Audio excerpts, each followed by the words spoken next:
Welcome back to Mr. Dow Weather Updates, and today we're going to have a look at the radar first and the line for edge precipitation over the next few days, and obviously the temperatures, and have a brief look at the weather warnings because the weather warning, the amber weather warning, has kind of shifted a little bit into further south. It was around here last time, but it has actually moved down a little bit. I will be showing you what it looks like in a minute.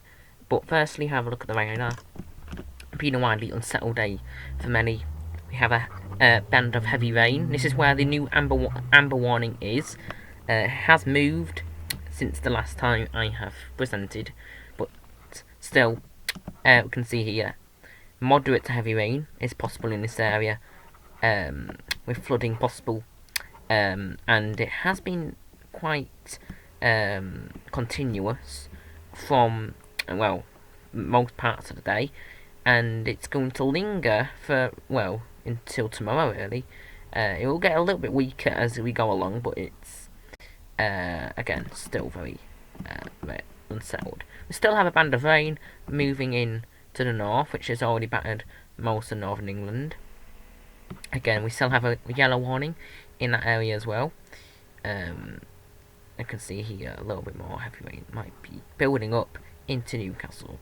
Alright, so have a look at the temperatures. It's been quite cool today. Only seen 19 degrees at the most. Otherwise been quite cool. Now, like I said, the amber warning has shifted. We still have a yellow warning for most areas. That's still in place, but the amber warning has moved a little bit further south in the Oxford area, as it's in the middle, and it's got a little bit smaller as well, but it's still there. It is in within an area of populated area as well, but still have an amber warning. This was updated at 8:16 today, but will end at 9 p.m. Today, so still has a fair chance of some destruction going on here, even though it's already happening. Again, heavy rain. It's an amber warning, so you still want to take a lot of precaution, even though it may have passed. Still could get worse as it's still there. So yeah, amber warning, heavy rain producing flooding and travel destruction. We've already seen flooding in some areas, so I'm not surprised really, unfortunately. So yeah, flooding is definitely likely, unfortunately, causing some damage to buildings. Delays and cancellations definitely was possible if I saw them. Power cuts and loss of services are likely as well. So yeah, an area of heavy rain just moving in from the southern area. So now it's shifted to southern England, where the amber warning is.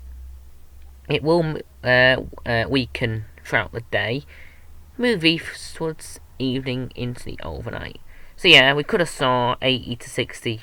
I'm not sure about 120. We have to see.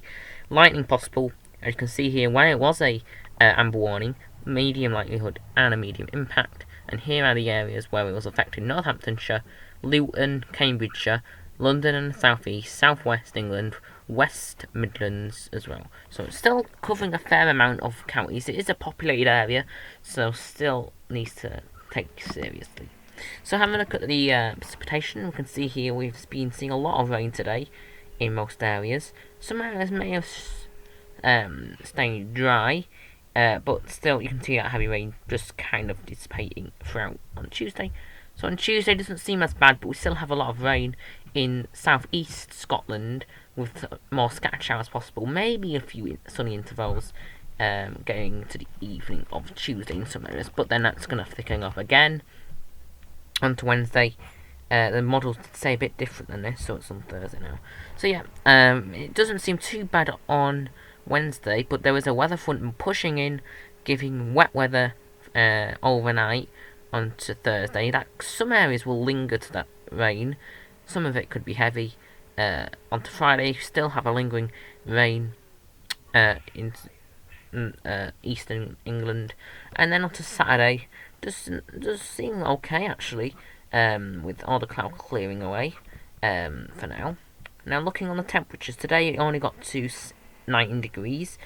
So on Tuesday, it's getting a little bit cooler as well. 17 degrees, and that's it really. Just mid-teens. It will feel colder with the rain around. as you can see here, 16 degrees on Wednesday, 15 degrees, yeah, again, 17, it's a little bit warmer, 18 degrees is possible in the far southeast, and then on Friday, a lot way cooler, in fact, only getting to low teens, mostly in most areas of the UK.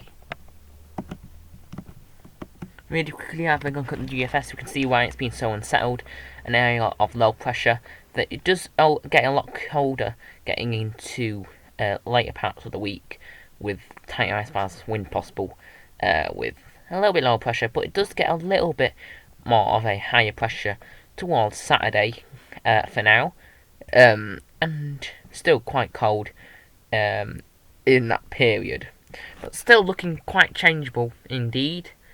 Again, especially on Wednesday, does seem quite changeable. As it is autumn, it has turned autumn yesterday. It's unfortunately expected for now, so it's officially not summer anymore. Officially starting autumn, we are expecting these changeable patterns, so it's not very unusual. So yeah, thank you very much for watching. I'll see you next